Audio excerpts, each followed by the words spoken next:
तर मुलांनो, तुम्हाला कविता आवडायला का नाही आपल्या? सांगा बरं. आवडायला खूप छान खूप छान. तर आपली दुसरी कविता आहे भेट वाढदिवसाची. काय झालं, मागं आपल्या भारतातल्या मोठ्या उद्योगपतीनं त्याच्या बायकोला वाढदिवसाला विमान भेट दिलं. विमान. आता विमान भेट दिल्याच्या नंतर माझी जी बायको आहे ती काय म्हणे माहिती का? ती म्हणे पहा बरं म्हणे, त्या एवढ्या मोठ्या उद्योगपतीनं म्हणे आपल्या बायकोला विमान भेट दिलं, तुम्ही काहीच भेट दिलं नाही म्हणे, तुम्ही आतापर्यंत काय भेट दिलं म्हणे. मग त्यावर मी जी कविता केली ती कविता अशी आहे आणि त्या कवितेचं नाव आहे भेट वाढदिवसाची. वा वा वा वा, छान छान छान छान छान. इथं साधं फुलंही भेटत नाही, तुम्ही इमान भेट दिलं. इथं साधं फुलंही भेटत नाही, तुम्ही इमान भेट दिलं. एवढं श्रीमंत होण्यासाठी सांगा तुम्ही काय केलं? किती हरखली असेल बायको, आनंद किती वाटला बावा. किती हरखली असेल बायको, आनंद किती वाटला बावा. म्हणली असेल नशिबानं असला नवरा भेटला बाबा. अहो भेट देणं सोडून द्या, आमचे भाकरीचे जाम मेले असतात. भेट देणं सोडून द्या, आमचे भाकरीचे जाम मेले असतात. अहो जे आबोवाले काहीच येत नाही त्यालेच लेचलेले असतात. लगीन झालं तेव्हापासून म्हणे तुम्ही काहीच भेट दिलं नाही. लगीन झालं तेव्हापासून म्हणे तुम्ही काहीच भेट दिलं नाही. कालच रागानं म्हणत होती तुम्ही प्रेमच माझ्यावर केलं नाही. अव भेट दिली तरच काय खरं प्रेम असते काय? अव भेट दिली तरच काय खरं प्रेम असते काय? अहो आपण गरीब माणसं भेट द्यायला गवसते काय? बराबरी करू नाही उगीच मोठ्या लोकांची. कोणी खायला आईस्क्रीम, आपण कुल्फी चोकायची. मोठमोठ्या लोकावानी दागिन्यावर नाही झुरायचं. आपण शेतकरी माणसं भाकरीवर प्रेम करायचं. बरं तू इच्छा असं अंत करून टाकतो पुरी, मी आणतो म्हणलं इमान आता भारी. कागद घेतलं बनवलं इमान, घे म्हणलं भेट. कागद घेतलं बनवलं इमान, घे म्हणलं भेट. रागारागानं तिने मग धरला रस्ता माहेरचा थेट. एवढा वर्ष संसार करून काय झाला म्हणे फायदा? एवढा वर्ष संसार करून काय झाला म्हणे फायदा? पुरा करू शकत नाही म्हणे तुम्ही एवढा वायदा. कसलं इमान, कसलं काय, कसला वाढदिवस घेऊन बसली. अहो आपण शेतकरी माणसं तवा मंगालात हसली. काळ्या मातीवर प्रेमच म्हणलं हीच आपली भेट आहे. काळ्या मातीवर प्रेमच म्हणलं हीच आपली भेट आहे. महात्व्यावर जीव आहे, काळजातून थेट आहे. महात्व्यावर जीव आहे, काळजातून थेट आहे. वा वा वा वा, एकच नंबर कविता, एकच नंबर कविता. एकदा माझी पत्नी मी बसलो होतो, घराच्या बाहेर गप्पा मारत बसलो. संध्याकाळची 5-5:30ची वेळ होती आणि आम्ही दोघंही गप्पा मारत असताना एक गाढव रस्त्यावरून गेलं. आणि एक गाढव रस्त्यावरून गेलं मग माझी बायको काय म्हणे, पहा तुमचे नातेवाईक चालले म्हणे. मग तसं म्हणल्यावर मला आलं हसू. मग मी काय केलं, मी त्या गोष्टीवर, त्या परिस्थितीवर एक छानशी हास्य कविता केली. बघा तुम्हाला आवडते का? त्या कवितेचं नाव आहे मामा कुठे चालले.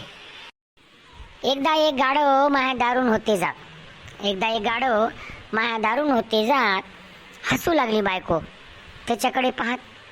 म्या म्हणलं काहून व तू हसून राहिली? याच्या आधी का तू गाढव नाही पाहिली? बहुतेक मला वाटते म्हणे ते तुमचं नातलग आहे.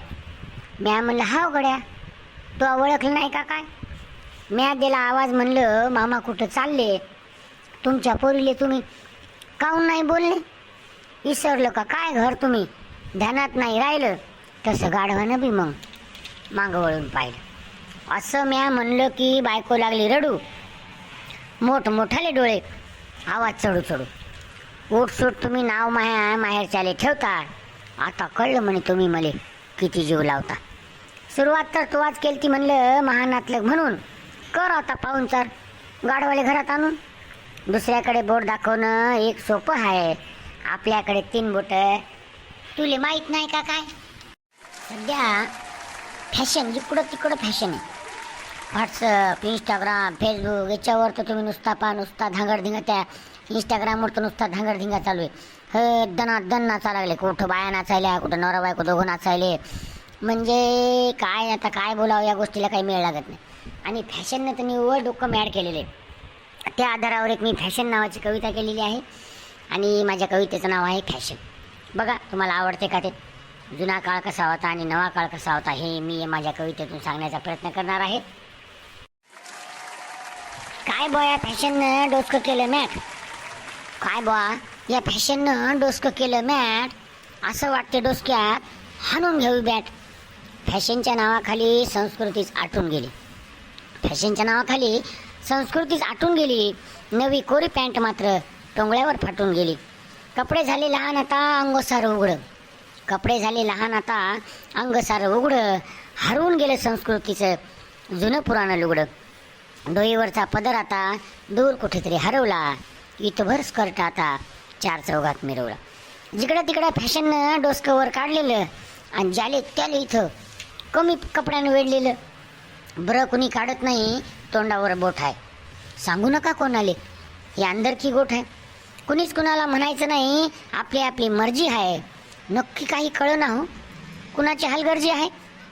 कुणी कुणाला बोलावं, कुणी कुणाला म्हणावं आणि भलतीकडंच दुखतंय आणि भलत्यानंच कणावं. थोडं एक समाधान आमच्या खेड्यातलं बाकी आहे.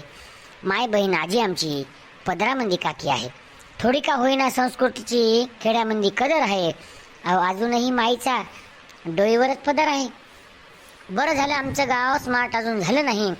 घरातलं घर पण अजून बाहेर गेलं नाही. अजूनही फॅशनचं घोडं गावात नाचलं नाही. बहुतेक बदललेल्या जमान्याचं पत्र अजून गावात पोचलं नाही. अजूनही संस्कृतीशी जोडलेली नाळ आहे. अजूनही संस्कृतीशी जोडलेली नाळ आहे. अजूनही गावाकडे तो जुना काळ आहे.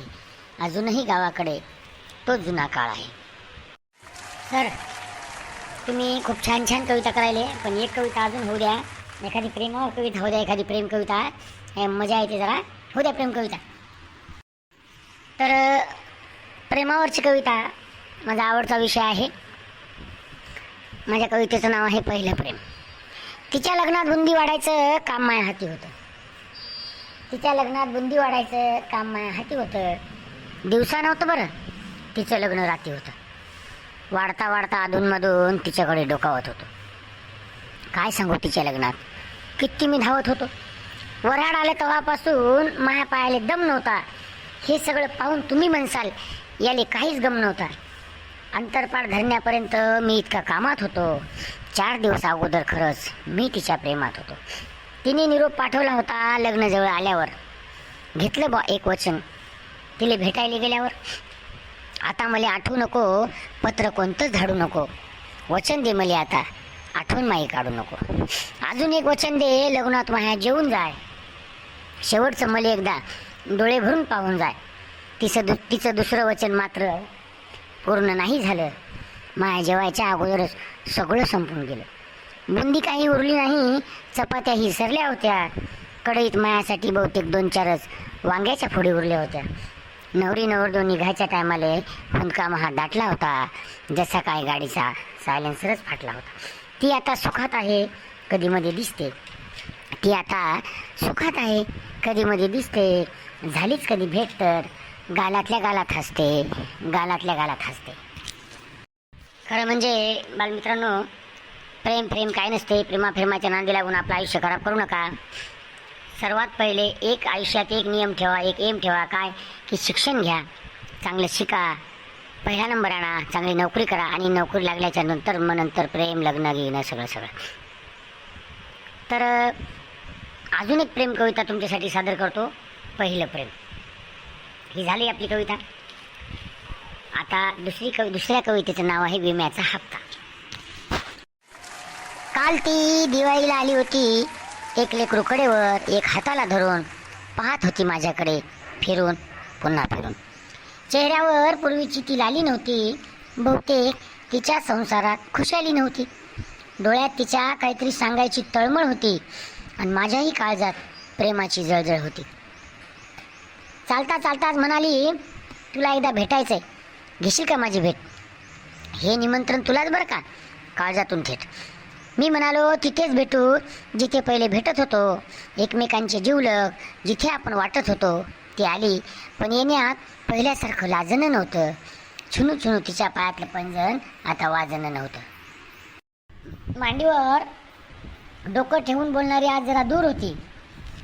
काळजात का कुणास ठाऊक माझ्याही हुरहुर होती. बोल म्हणालो तशी ती बोलायला लागली. माणसाचं काही खरं नाही. आयुष्य म्हणजे पाण्याचा बुडबुडा, कधी फुटेल भरोसा नाही. मी ऐकत होतो जीव लावून. तिने एक कागद दिला समोर ठेवून. प्लीज नाही म्हणू नको, मनात भलतं सलतं काही आणू नको. तुझं माझ्यावर जे प्रेम होतं ते मी आज फेडणार आहे. मी तुझा आज विमा काढणार आहे. एवढं तरी माझ्याशी करशील का? विम्याचा हप्ता वेळेवर भरशील का? एक कुर्बानी प्रेमासाठी मी कबूल करतो आहे. वर्षानुवर्षे मी विम्याचा हप्ता भरतो आहे. ती अजूनही आल्यावर म्हणते तुझ्यासोबत बोलायचं आहे. आता मी मात्र टाळत असतो. विम्याचा कागद घेऊन रात्रभर अश्रू गाळत असतो. विम्याचा हप्ता रुकला की तिचा फोन येतो. तिच्या फोनसाठीच मी दर महिन्याला विम्याचा हप्ता रुकवत असतो. तिच्या गोड आवाजाचा आनंद मी अजूनही घेत आहे. प्रेमासाठी दर महिन्याला मी कर्जबाजारी होत आहे. वा वा वा वा, एकच नंबर सर, एकच नंबर. सगळ्यांनी टाळ्या वाजवा.